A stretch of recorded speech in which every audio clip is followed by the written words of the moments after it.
L'économique moderne ressemble à la physique. Dans l'une et dans l'autre, on trouve des expériences bien claires et des lois qui assainissent l'esprit. Et avec cela, dans les deux, une algèbre transcendante, où les mots ordinaires ne trouvent plus leur sens. Je m'en tiens à l'économique. Quand le couvreur répare le toit du paysan, je comprends très bien l'échange des services et la signification du salaire. Chacun des deux travaille de son métier, et si le couvreur passe une partie de son temps à protéger le paysan contre la pluie, le vent et le froid, il va de soi que le paysan consacre une partie de son temps à nourrir le couvreur. On ne voit pas d'abord qu'ils échangent heure contre heure, parce que le rapport du travail au produit est obscurci par 1000 causes. Le paysan défriche un terrain de broussailles, le blé n'y pousse qu'en espérance. Le couvreur achète la tuile ou l'ardoise, c'est-à-dire que le carrier et le briquetier ont aussi une créance sur le paysan. L'argent et le marchandage règlent pratiquement tous ces comptes. Et, quant à la théorie, il me semble que l'on peut dire ceci, à savoir que les prix et salaires sont justes entre ces hommes de différents métiers, tant que, travaillant tous à peu près pendant le même temps, célébrant tous les mêmes fêtes par le repos, ils ont aussi tous à peu près les mêmes vêtements, les mêmes abris, la même nourriture. Tout se passe comme si tous mettaient en commun le produit de leur travail, et recevaient chacun part égale de tout.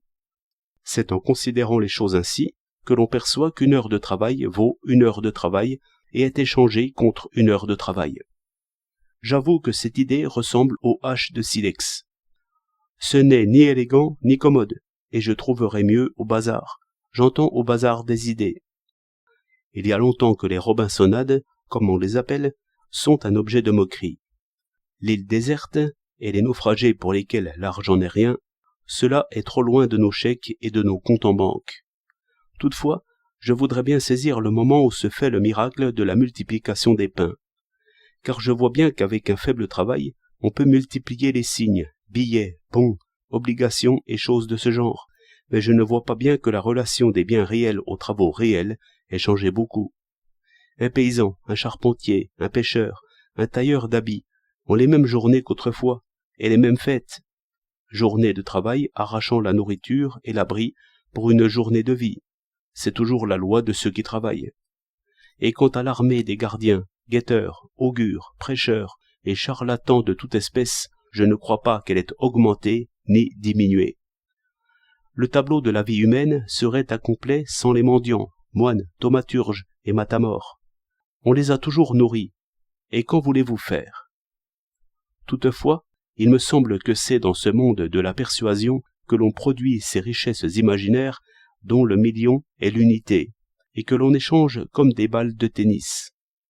Il y a du fantastique dans ce luxe, car lorsque le millionnaire a bu et mangé, il a rempli son sac d'hommes. Si après cela il s'assied à une table de jeu et risque 100 000 francs à chaque coup, comme on le raconte de nos merveilleux escrocs, ce n'est jamais qu'un mouvement de cygnes et un repas de vanité. Comme ces autres fous qui allument leurs cigares avec des billets de banque, on ne peut pas dire qu'ils détruisent des biens. Tout au contraire, ils semblent annuler un droit qu'ils avaient sur le travail d'autrui. Toujours est-il que si la masse des signes qui est aux mains des conseilleurs et annonciers était jetée soudainement et partagée au peuple qui travaille, la vie de chacun ne serait pas plus facile à gagner. Il faudrait toujours 6 bœufs pour retourner un terrain lourd, et un pain de 30 ans pour faire un mât de barque. Le point d'injustice et de crise, où donc se trouve-t-il placé?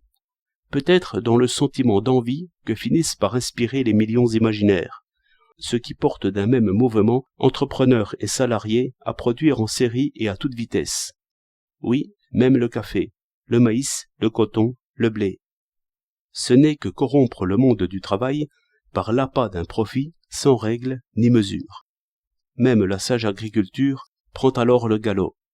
On s'étonnera si seulement on soupçonne que cette folie de vitesse ne peut augmenter le rendement du travail, c'est-à-dire le salaire véritable, mais au contraire le diminue, et n'augmente que ce que l'on devrait nommer le profit de razzia, qui n'est que d'un moment et de jeu. Et l'idée qui me paraît à considérer ici, c'est que la vitesse de production diminue le salaire réel, puisque la dépense de travail augmente alors plus vite que les produits. mais qui fouette l'attelage. Toujours l'homme des millions imaginaires. Toujours l'étrange travailleur qui a de l'argent à placer et qui ne fait rien d'autre. Je conseille une monnaie de plomb et une existence rustique.